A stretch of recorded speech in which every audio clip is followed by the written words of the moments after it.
Hello friends, स्वागत है आप सभी का एग्जाम प्लेटफॉर्म में। तो आज हम लोग सीटेट जुलाई 2023 जिसमें आज हम लोग प्रीवियस ईयर का पेपर देखेंगे। ये पेपर आपका 13 जनवरी 2023 यानी कि फर्स्ट शिफ्ट का है। तो इसमें आज हम लोग सीडीपी के टोटल 30 क्वेश्चन को कवर करेंगे। तो सबसे पहले आप लोग एग्जाम प्लेटफॉर्म पे नए हैं तो आप लोग एग्जाम प्लेटफॉर्म को जल्दी से सब्सक्राइब कर लीजिए। और पिछले वाले जितना भी प्रीवियस ईयर का क्वेश्चन कराया गया तो आप लोग जैसे सीडीपी हुआ, ईवीएस हुआ, हिंदी हुआ, मैथ्स हुआ, संस्कृत हुआ, तो आप लोग उसे भी देख सकते हैं। सारे का जो है प्लेलिस्ट बना हुआ, तो आप लोग वहाँ पे जा कर के सारे वीडियो को देख सकते हैं। तो चलिए देखते हैं फर्स्ट क्वेश्चन। तो पहला क्वेश्चन है आपका, निम्नलिखित में से कौन सा क्षेत्र बाल विकास का है। यानी कि इन चारों ऑप्शन में से बताना है कि बाल विकास का क्षेत्र कौन सा है। जैसे फर्स्ट है आपका एकीक और अवैज्ञानिक, निर्धारित और स्थिर, अंतर्विषयात्मक और गतिशील, अस्पष्ट और प्राचीन। तो इन चारों में से ऑप्शन जैसे आप लोग देखे होंगे और पढ़े होंगे तो आप लोग को पता चल गया होगा कि कौन सा ऑप्शन इसका सही होगा। तो बाल विकास का क्षेत्र जो हमेशा अंतर्विषयात्मक और गतिशील होता है। तो बाल विकास का क्षेत्र कैसा होता है, गतिशील होता है। तो छोटे छोटे बच्चे देखते हुए होंगे कि उसका जो है काफ़ी ज़्यादा यानी कि किसी भी चीज़ का जो उसे व्यापक सोचने का या उसका दिमाग काफ़ी ज़्यादा चंचल गतिशील रहता है। तो इस तरह से बाल विकास का क्या होता है, क्षेत्र होता है। उसके बाद है कि बाल विकास की अवधि का सही क्रम बताना है कि बाल विकास का जो अवधि होता है सबसे पहले कौन सा अवस्था होता है, उसके बाद कौन सा अवस्था होता है, इस तरह से आपको बताना है। तो इन चारों ऑप्शन में आप लोग पढ़ के आप लोगों को पता चल जाएगा कि कौन सा। सबसे पहले बच्चे में कौन सा अवस्था होता है, गर्भावस्था होता है, उसके बाद शिशु अवस्था होता है, फिर पूर्व बाल्यावस्था, फिर मध्य बाल्यावस्था, फिर उसके बाद क्या होता है, किशोरावस्था। तो ये एक तरह से जो ऑप्शन नंबर 4 जो है बिल्कुल अरेंज है और सही क्रम में है। तो सबसे पहले गर्भावस्था होता, फिर शिशु अवस्था, फिर पूर्व बाल्यावस्था, फिर मध्य बाल्यावस्था, उसके बाद किशोरावस्था होता। तो ये इस तरह से बाल विकास का एक क्रमबद्ध तरीका यहाँ पे दिया गया है। उसके बाद है आपका अगला क्वेश्चन, विकास प्रकृति एवं पालन पोषण डैश का परिणाम है। यानी कि विकास प्रकृति एवं पालन पोषण का परिणाम है। तो इसमें से बताना है विसंबंध, वियोजन, अंतःक्रिया, स्वतंत्र कार्य। तो इनमें से आपको बताना है कि कौन सा राइट आंसर है। तो इसका बिल्कुल सही जवाब है अंतःक्रिया। तो अंतःक्रिया जो है विकास जो है प्रकृति और पालन पोषण का ही क्या है, एक परिणाम है। इस तरह से आपका राइट आंसर हो जाएगा अंतःक्रिया। उसके बाद अगला है आपका, जीन पियाजे के संज्ञानात्मक विकास के सिद्धांत के अनुसार अधिकांश बच्चे संतुलन, क्रमबद्धता और वर्गीकरण किस चरण में समझ लेते हैं। तो आपको बताना है कि अधिकांश जो बच्चे होते हैं वह क्रमबद्धता, उसके बाद वर्गीकरण और संतुलन करना, तो किस अवस्था में बच्चे ये सब करना सीख लेते हैं। जैसे कि मतलब कि इस तरह का सवाल आप लोगों को मतलब कि उदाहरण बहुत दिन बताएगी। एक जो गिलास होता है इस तरह का, एक होता है काफ़ी ज़्यादा लंबा गिलास। तो इस तरह का जो है बच्चे जो है पहले इस तरह का समझ नहीं पाते हैं, जो सोचते हैं कि लंबा गिलास है उसी में पानी ज़्यादा अटेगा, मतलब कि ज़्यादा उसमें आएगा। इस तरह का समझ पहले बच्चे में विकसित हो जाता है। बाद में धीरे धीरे बच्चे जो क्रमबद्धता हो गया, वर्गीकरण हो गया, पहले छोटे को करना, उसके बाद उससे बड़ा, उससे बड़ा, इस तरह से सजोने के लिए बाद में सीखता है। तो वह कौन सी अवस्था में सीखता है, तो वह बच्चे जो है मूर्त अवस्थाओं में सीख लेता है। यानी कि ऑप्शन नंबर 3 जो आपका बिल्कुल राइट आंसर हो जाएगा। उसमें संतुलन करना, मतलब कि बैलेंस करना, क्रमबद्धता, वर्गीकरण, क्लासिफिकेशन, ये सारे चीज़ जो है मूर्त संक्रियात्मक अवस्था में बच्चे क्या करते हैं, सीख लेते हैं। जबकि पूर्व संक्रियात्मक ये सब में जो है इस अवस्था में बच्चा इस तरह की कुछ भी कार्य को नहीं कर पाते हैं। तो राइट आंसर हो जाएगा आपका ऑप्शन नंबर 3 बिल्कुल सही जवाब, मूर्त संक्रियात्मक अवस्था में। उसके बाद है अगला क्वेश्चन आपका, रीमन ने अभी हाल ही में तार्किक रूप से और बेहतर संयोजित रूप से अपनी प्रतिक्रिया की तार्किकता को स्पष्ट करते हुए प्रश्नों के उत्तर देने आरंभ किए हैं। जीन पियाजे के संज्ञानात्मक विकास के अनुसार उसने किस चरण में प्रवेश किया है। तो रीमन जो है अभी हाल ही में तार्किक रूप से किसी भी चीज़ को बेहतर ढंग से जो है बताने के लिए वह सक्षम हुए हैं। तो इसमें से बताना है कि वह कौन सी अवस्था में अभी जो है वह एंट्री लिए है, संवेदी, पूर्व संक्रियात्मक, मूर्त संक्रियात्मक, औपचारिक। तो ये चारों मतलब जो अवस्था है तो जीन पियाजे ने ही दिए हैं। तो संवेदी में लगभग मतलब कि इसमें जो है 0 से 2 वर्ष के बच्चे आ जाते हैं। उसके बाद है पूर्व संक्रियात्मक 2 से लगभग 7 वर्ष के बच्चे इसमें आते हैं। मूर्त संक्रियात्मक में 7 से 11 वर्ष के बच्चे आ जाते हैं। औपचारिक में 11 से ऊपर के बच्चे औपचारिक संक्रियात्मक में आ जाते हैं। तो इनमें से बताना हो कि तार्किक रूप से जो है किसमें जो है हल करना लगभग बच्चे जो है मतलब कि उसमें सीख लेते हैं। तो इसमें जो मूर्त संक्रियात्मक अवस्था जो होता है इसमें जो है कुछ मतलब कि उतना ज़्यादा नहीं कहिए तो मतलब कि थोड़ा सा उसमें जो है तार्किक गुण आ जाता है। बट औपचारिक संक्रियात्मक जो आता है लास्ट वाला, तो इसमें बच्चे बहुत ही अच्छे ढंग से किसी भी चीज़ के किसी भी सवालों को जो अपने मतलब कि तर्क अपना राय बहुत ही अच्छे ढंग से स्पष्ट कर लेता है। लेकिन इसमें पूछता है कि किस अवस्था में हुआ जो उस चरण में प्रवेश कर जाता है, तो इसीलिए यहाँ पे क्वेश्चन का आंसर आपका जो है मूर्त संक्रियात्मक यानी कि ऑप्शन नंबर 3 यहाँ पे राइट हो जाएगा, मूर्त संक्रियात्मक। क्योंकि यहाँ पे एंट्री की बात है इसीलिए यहाँ पे मूर्त संक्रियात्मक हो जाएगा। यदि आपका जो है पूरी तरह से यदि और तार्किक रूप से बच्चे यदि हल कर रहे हैं तो वह औपचारिक हो जाता है। तो इसका राइट आंसर ऑप्शन नंबर 3 हो जाएगा। उसके बाद है आपका अगला क्वेश्चन, बच्चे अधिक समझ व ज्ञान रखने वालों के साथ अंतःक्रिया करके सीखते हैं। अधिगम का यह सिद्धांत डैश द्वारा दिए गए डैश सिद्धांतों के दृष्टिकोण से सही है। तो आप लोग जो है लेव वाइगोत्स्की के बारे में मतलब कि हमेशा जानते होंगे कि बच्चे हमेशा जो है अंतःक्रिया और समाज के माध्यम से सहयोग के माध्यम से सीखते हैं। तो बच्चे जो हमेशा जो समाज के माध्यम से अंतःक्रिया के माध्यम से सीखते हैं। तो इसमें जो है वही बच्चे जो अधिकांश समझ व ज्ञान रखने वाले अंतःक्रिया करके सीखते हैं। अधिगम का यह सिद्धांत लेव वाइगोत्स्की द्वारा दिए गए सामाजिक सांस्कृतिक सिद्धांत के दृष्टिकोण से सही है। तो इस तरह से आपका ऑप्शन नंबर 1 बिल्कुल राइट आंसर हो जाएगा। उसके बाद अगला क्वेश्चन है आपका, लेव वाइगोत्स्की के संज्ञानात्मक विकास के दृष्टिकोण के अनुसार एक अध्यापक को क्या करना चाहिए। तो लेव वाइगोत्स्की के संज्ञानात्मक विकास के दृष्टिकोण के अनुसार एक अध्यापक को क्या करना चाहिए। फर्स्ट ऑप्शन है विद्यार्थियों को अंतःक्रिया करने के कम से कम अवसर देना चाहिए। बच्चे यदि अंतःक्रिया मतलब कि वह कर रहे हैं तो उसको क्या कम मौका देना चाहिए, ये बिल्कुल गलत है। उसे कम अवसर कभी भी नहीं देना चाहिए बल्कि उसे प्रोत्साहित करना चाहिए, ज़्यादा से ज़्यादा अवसर देना चाहिए। इस तरह से फर्स्ट वाला ऑप्शन आपका गलत हो जा रहा। उसके बाद है सांस्कृतिक दृष्टांतों का उपयोग बाधित करना चाहिए, ये गलत बात है, बाधित है, इस तरह से निगेटिव है। विद्यार्थियों को उनके अभिष्टतम गुणों को प्राप्त करने में सहयोग देना चाहिए। उसके बाद है अधिगम को समुन्नत करने के लिए पुरस्कार और दंड का प्रावधान करना चाहिए। कभी भी दंड और पुरस्कार वाली बात आता है वो ऑप्शन तो गलत ही हो जाता। तो एक अध्यापक होने के नाते उसे करना चाहिए क्या कि विद्यार्थियों के उसके जो है अभिष्टतम गुणों को प्राप्त करने में सहयोग देना चाहिए। तो लेव वाइगोत्स्की के जो संज्ञानात्मक विकास में उसमें जो सहयोग की बात कही गई है और बच्चे जो है सहयोग के माध्यम से और समाज के माध्यम से अंतःक्रिया के द्वारा सीखते भी है। तो ऑप्शन नंबर 3 आपका सहयोग वाला ऑप्शन बिल्कुल राइट हो जाएगा। उसके बाद है आपका जीन पियाजे और लॉरेंस कोहेलबर्ग द्वारा प्रतिपादित सिद्धांतों के बारे में कौन सा कथन सही है। जो जीन पियाजे ने दिया था, उसके बाद संज्ञानात्मक विकास, उसके बाद लॉरेंस कोहेलबर्ग साहब जो आपका जो है नैतिकता का सिद्धांत दिए है। तो ये दोनों का जो सिद्धांत है तो किसके बारे में सही बताता है। तो इन दोनों का सिद्धांत जो है दोनों सिद्धांत जो है अवस्था को प्रतिपादित करता है। तो दोनों के बारे में बच्चे का जो अवस्था के बारे में जो है बताते हैं कि जैसे 0 से 2 वर्ष के बच्चे क्या सीखते हैं, फिर 2 से 7 वर्ष के बच्चे में कौन सा मतलब कि ज्ञान आ जाता है। इस तरह से अवस्था को बताते हैं जीन पियाजे भी और लॉरेंस कोहेलबर्ग साहब। तो इस तरह से दोनों सिद्धांत अवस्था को प्रतिपादित करते हैं, राइट आंसर हो जाएगा। उसके बाद अगला क्वेश्चन आपका, एक ऐसी कक्षा जहाँ विद्यार्थियों को जोड़ीदार प्रदत्त कार्य, समूह कार्य और चर्चाओं में भाग लेने के लिए प्रोत्साहित किया जाता है, तो उन कक्षाओं को क्या विशिष्टता है।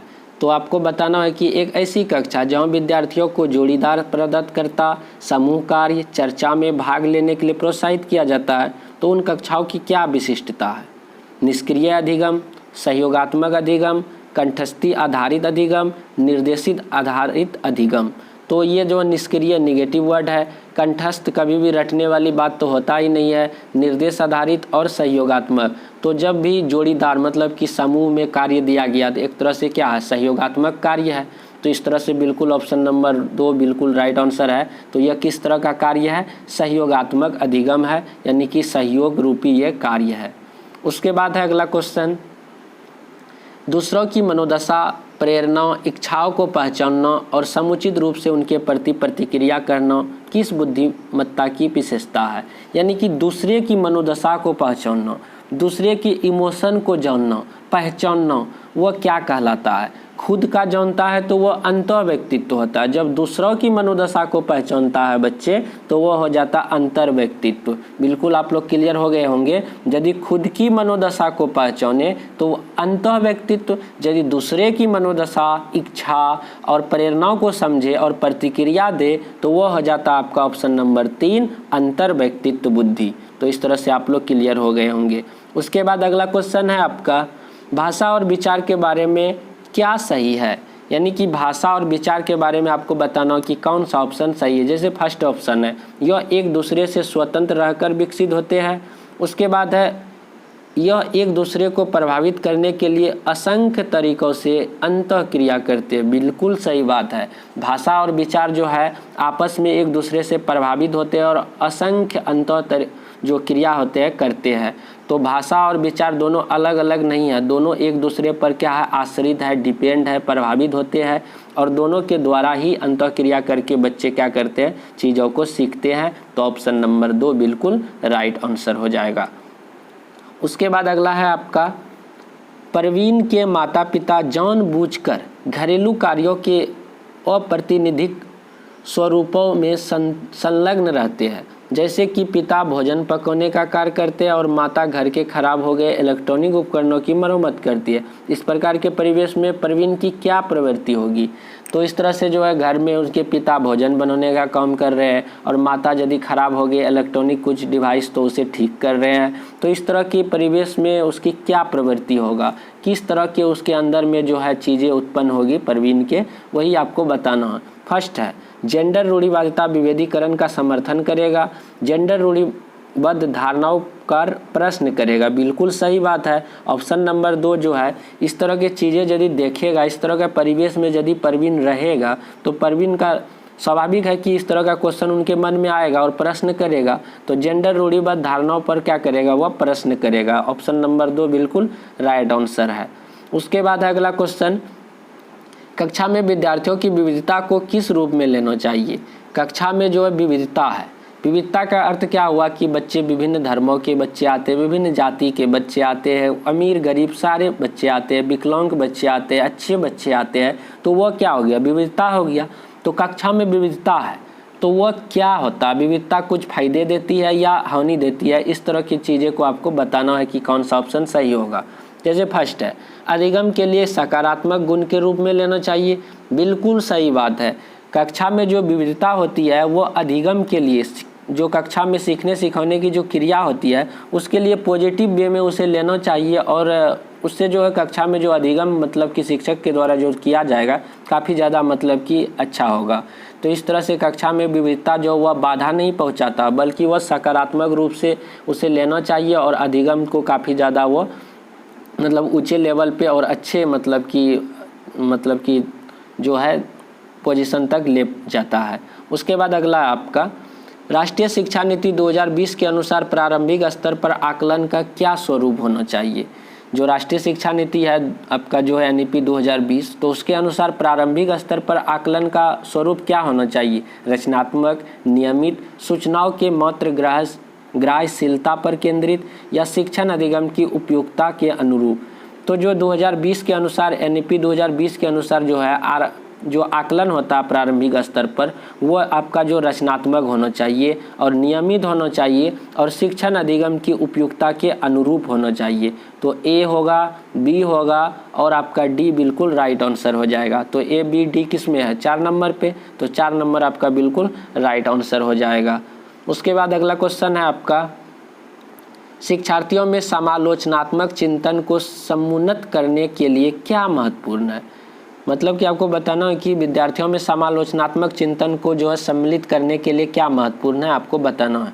फर्स्ट है, अध्यापक को विद्यार्थी से बहुत ही आसान प्रश्न पूछने चाहिए।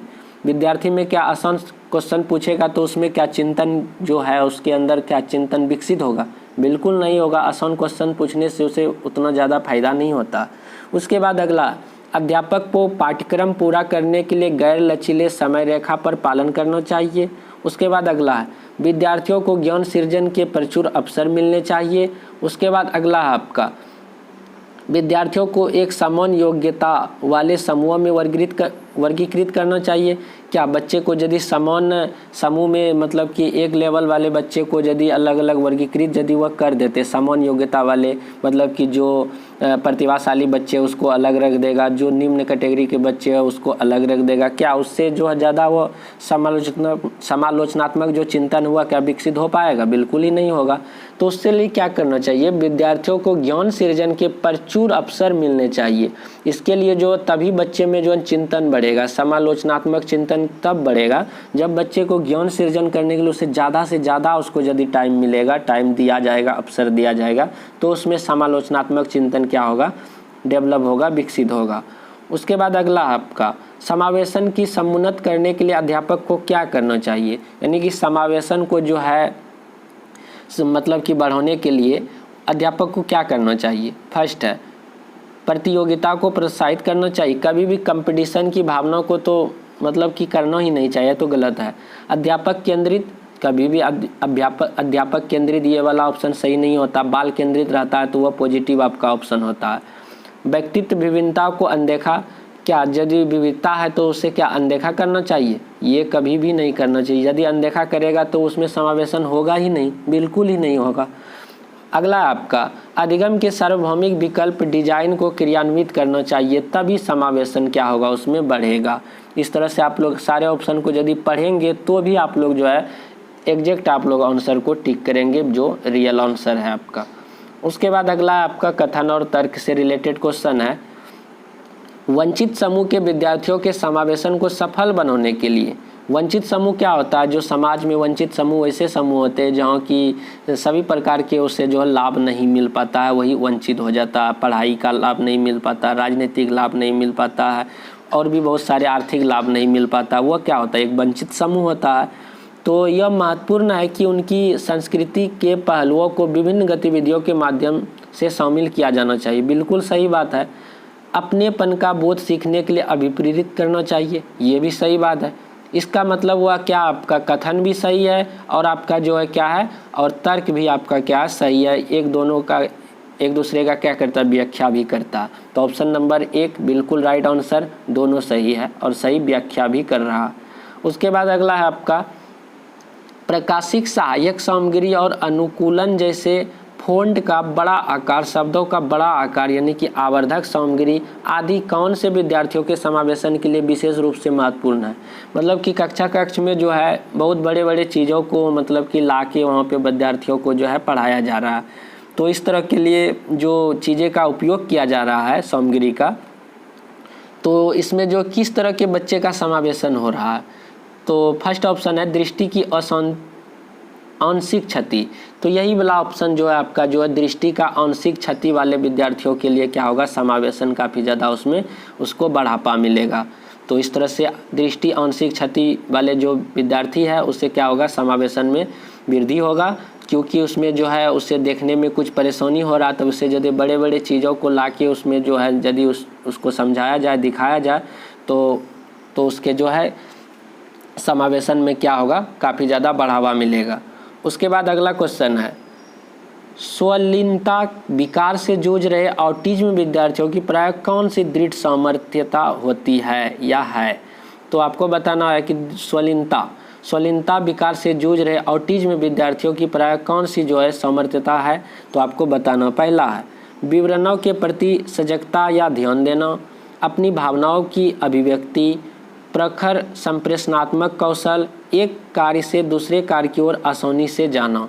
तो इसमें से आपको बताना कि कौन सा राइट आंसर होगा। तो इसमें जो है विवरण के प्रति जो है सजगता, ये आपका राइट आंसर हो जाएगा। विवरणों के प्रति सजगता या ध्यान देना, तो ये आपका बिल्कुल राइट आंसर हो जाएगा, ऑप्शन नंबर 1।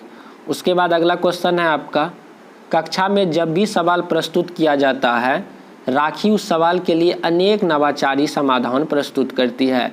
यह राखी के किस प्रकार के पक्ष को संकेत करता है? तो कक्षा में जब भी सवाल प्रस्तुत किया जाता है तो राखी जो है सवाल के लिए अनेक नवाचारी समाधान प्रस्तुत करते हैं, अनेक नए नए जो है उसके लिए हल वह ढूंढती है। यह राखी के किस पक्ष की ओर संकेत करता है? फर्स्ट है विशेष प्रतिभा वाली विद्यार्थी, उसके बाद औसत समझ वाली विद्यार्थी, अवधारणात्मक स्पष्टता की कमी, अतिशय रूप में विश्वस्त। ये आपका जो विशेष प्रतिभा वाली विद्यार्थी, तो इस तरह का यदि कोई भी सवाल किया जाता है कक्ष में तो राखी अनेक नए नए उसके लिए मतलब कि हल ढूंढ के लाते हैं। तो राखी का यह जो है गॉड गिफ्टेड टैलेंटेड की ओर मतलब कि ध्यान आकर्षित कर रहा, मतलब कि वह एक तरह से विशेष प्रतिभाशाली बच्चे के कैटेगरी में आते हैं। उसके बाद अगला क्वेश्चन है आपका, अध्यापक को ऐसी शिक्षण शास्त्रीय प्रविधियों और विषय वस्तु का चयन करना चाहिए जो विद्यार्थियों में नवीन ज्ञान के सृजन और उच्च क्रमीय कौशलों को समुन्नत करने का कार्य करती है। बिल्कुल सही बात है कि अध्यापक को एक ऐसे मतलब कि शिक्षण शास्त्रीय प्रविधियों और विषय वस्तु का चयन करना चाहिए जो विद्यार्थियों के नवीन ज्ञान का सृजन करे और उच्च कौशल। तो सही बात है, कभी भी शिक्षक यदि क्लास में पढ़ाते हैं तो अच्छे मतलब कि जो है गतिविधियों कराए ताकि बच्चे में एक नवीन सृजन हो सके, ज्ञान का वृद्धि हो और उच्च कर्मिक कौशल की वृद्धि हो। तो इस तरह का चीज़ें को करना चाहिए। बिल्कुल सही बात बोला जा रहा है इसमें कथन में। तर्क में देखिए क्या बोल रहा है, बच्चों के नवीन ज्ञान के सृजन और उनकी व्याख्या करने की योग्यता होती है। बिल्कुल सही बात है। तो आपका ऑप्शन मतलब कि 1 नंबर बिल्कुल राइट आंसर हो जाएगा। कथन और तर्क दोनों सही और सही व्याख्या भी करता है। उसके बाद अगला है आपका 14 वर्षीय माया एक युवा चित्रकार के वीडियो यूट्यूब पर देखकर पेंटिंग करना सीखती है। वह इस बात में विश्वास करती है कि वह पेंटिंग करने की क्षमता रखती है और वह सचेतता के साथ प्रतिक्रिया का अनुसरण करती है। माया के अधिगम को क्या संज्ञा दी जा सकती है? सहयोगात्मक अधिगम, निष्क्रिय अनुकरण, अवलोकनात्मक अधिगम और प्रासंज्ञान। तो ये दो निष्क्रिय तो ये तो होगा नहीं, सहयोग वाली बात भी नहीं है और प्रासंज्ञान ये भी नहीं होगा। बट वह जो है यूट्यूब में वीडियो को देख रहा, अवलोकन कर रहा, उसके बाद वह पेंटिंग करना वह सीख रहे। तो इस तरह से जो है आपका अवलोकनात्मक अधिगम इसका राइट आंसर ऑप्शन नंबर 3 हो जाएगा। उसके बाद अगला क्वेश्चन है, अधिगम अधिक प्रभावशाली रूप होता है अगर? तो अधिगम जो है अधिक इफेक्टिव कब होता है? फर्स्ट है आपका कक्षा कक्ष वातावरण भयमुक्त हो। बिल्कुल सही बात है। जब कक्षा कक्ष का वातावरण जो है इन्वायरमेंट काफ़ी यदि भयमुक्त होगा तो बच्चे उसमें अच्छे से सीखते हैं। बच्चे को किसी प्रकार का डर नहीं होता है कि सर से किस पर मतलब कि क्वेश्चन करने में या और भी किसी बच्चे से बातचीत करने में। तो जब इस तरह की भय उसके अंदर हट जाएगा तो वह बच्चे बिल्कुल अच्छे से सीखेंगे। उसका जो अधिगम काफ़ी ज़्यादा क्या हो जाएगा, इफेक्टिव बन जाएगा। तो इस तरह से आपका फर्स्ट वाला ऑप्शन बिल्कुल सही जवाब है। उसके बाद अगला है आपका, निम्नलिखित में से किसे विद्यार्थियों में समुन्नत करना चाहिए? निम्नलिखित में से किसे विद्यार्थियों में समुन्नत करना चाहिए?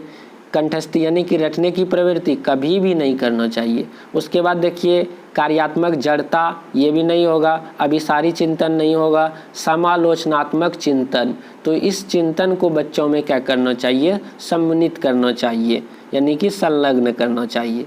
उसके बाद अगला है, वह कौन सी समस्या समाधान प्रक्रिया है जिसमें निर्धारित चरण दर चरण विधि का अनुसरण किया जाता है? ये बार बार रिपीट हुई क्वेश्चन है जिसमें चरण दर चरण स्टेप बाय स्टेप हम लोग सवाल का हल करते हैं, वो कलन विधि कहलाता है। ऑप्शन नंबर 4 बिल्कुल सही जवाब है। उसके बाद अगला क्वेश्चन है आपका, निम्नलिखित में से कौन से कथन अधिगम के लिए आकलन के संबंध में सही है? आपको बताना है। फर्स्ट है, भय पैदा करने के लिए कॉपी में सभी त्रुटियों पर लाल स्याही से घेरा बना देना चाहिए। ये तो होगा नहीं, बिल्कुल ही गलत बात है। विद्यार्थियों के अधिगम के बारे में जानने के लिए त्रुटियों को एक अवसर के रूप में लेना चाहिए। बिल्कुल सही बात है, 2 एकदम सही है। उसके बाद सहपाठी आकलन का प्रयोग एक दूसरे के प्रति पुष्टि देने के लिए किया जा सकता है। बिल्कुल सही बात है ये भी। उसके बाद विद्यार्थियों द्वारा की गई त्रुटियों प्रतिरूपों के प्रति अध्यापक को सजग होना चाहिए। ये भी बात सही है, यानी कि 2, 3, 4 बिल्कुल राइट है आपका। तो 2, 3, 4 आपका ऑप्शन नंबर 4, तो बिल्कुल 4 ऑप्शन नंबर बिल्कुल आपका राइट आंसर हो जाएगा, ऑप्शन नंबर 4। उसके बाद अगला क्वेश्चन है आपका, विद्यार्थियों को सीखने की प्रक्रिया में भावात्मक पहलू को ध्यान में रखना और पोषित करना चाहिए।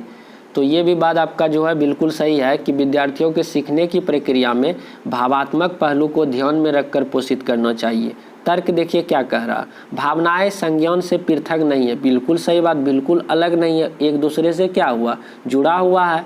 तो यहाँ पर भी सही बोल रहा, यानी कि कथन भी सही और तर्क भी सही और सही व्याख्या भी करता है। तो ऑप्शन नंबर 1 बिल्कुल राइट आंसर हो जाएगा। उसके बाद अगला है आपका, निम्नलिखित में से कौन सा कारक अधिगम हेतु आंतरिक अभिप्रेरणा को संचालित करता है या अग्रता प्रदान करता है। तो निम्नलिखित में से कौन सा कारक अधिगम के आंतरिक अभिप्रेरणा को संचालित करता है। तो सीखने सिखाने की प्रक्रिया को काफ़ी ज़्यादा मतलब कि अग्रता प्रदान करता है, बच्चे सीखने में काफ़ी ज़्यादा रुचि रखते। कब, तो जब रुचि रहेगा बच्चे के अंदर तभी वह मतलब कि बच्चे जो है अधिगम अच्छे से सीखेंगे। तो अधिगम कब बच्चे का इफ़ेक्टिव बनेगा, जब बच्चे में रुचि रहेगा, उस चीज़ के प्रति पढ़ने में रुचि रहेगा, खेलने में रुचि रहेगा, तभी वह बच्चे जो उस चीज़ को अच्छे से कर पाएंगे। तो इस तरह से रुचि आपका बिल्कुल राइट आंसर हो जाएगा। उसके बाद अगला है आपका, निम्नलिखित में से कौन से अधिगम को प्रभावित करने वाले परिवेशीय कारक है और व्यक्तिगत कारक नहीं है। यानी कि आपको बताना है कि अधिगम को प्रभावित करने वाले परिवेशीय कारक हो सकता लेकिन व्यक्तिगत कारक नहीं है। तो कौन सा, समझ का स्तर, भावात्मक लब्धि, शिक्षण अधिगम सामग्री, उसके बाद है सीखने के लिए आंतरिक अभिप्रेरण। तो शिक्षण अधिगम सामग्री, तो ऑप्शन नंबर 3 आपका जो है बिल्कुल राइट आंसर हो जाएगा। शिक्षण अधिगम सामग्री ये जो है परिवेशीय कारक हो सकता है बट व्यक्तिगत कारक ये नहीं है। तो ऑप्शन नंबर 3 बिल्कुल राइट आंसर होगा। उसके बाद अगला है आपका, निम्नलिखित में से कौन सा अधिगम के लिए बाधक बन सकता है। अधिगम के लिए कौन बाधक बन सकता है वही आपको बताना। फर्स्ट है लचीला पाठचर्या, ये तो बाधक नहीं बनेगा। उसके बाद अगला अधिगम के लिए बहुसंवेदी उपागम, बिल्कुल ये भी सही बात, ये भी बाधक नहीं बनेगा। यदि अधिगम के लिए विभिन्न प्रकार के उपागम का यदि प्रयोग किया जाए वो तो अधिगम और ही अच्छा हो जाएगा। उसके बाद विद्यार्थियों का एक समान योग्यता आधार पर समूहीकरण, बिल्कुल सही बात है, ये एक तरह से बाधा के समान है। विद्यार्थियों का समान योग्यता के आधार में यदि उसको मतलब कि उसका क्लासिफिकेशन किया जाएगा तो वह बिल्कुल ही वह एक अधिगम में बाधक के समान दिखाई पड़ेगा। उसके बाद अगला क्वेश्चन, तो इस तरह से देखिए हम लोग टोटल जो 30 क्वेश्चन को कर चुके हैं। तो थोड़ा सा फास्ट में आज किए है बट आप लोगों को वीडियो कैसा लगा प्लीज़ कमेंट पे ज़रूर बताओ और अपने फ्रेंडों को शेयर कीजिए। तो 1-2 दिन इधर से कुछ आप लोगों को कंटिन्यू वे में आप लोगों को वीडियो नहीं मिल पाया, तो जिसके लिए कुछ परेशानी था इसीलिए आप लोगों को नहीं मिल पाया रेगुलर। तो चलिए मिलते हैं हम लोग अगले वीडियो पे और आप लोग एग्जाम प्लेटफॉर्म को सब्सक्राइब भी कर लीजिए। जय हिंद, जय भारत।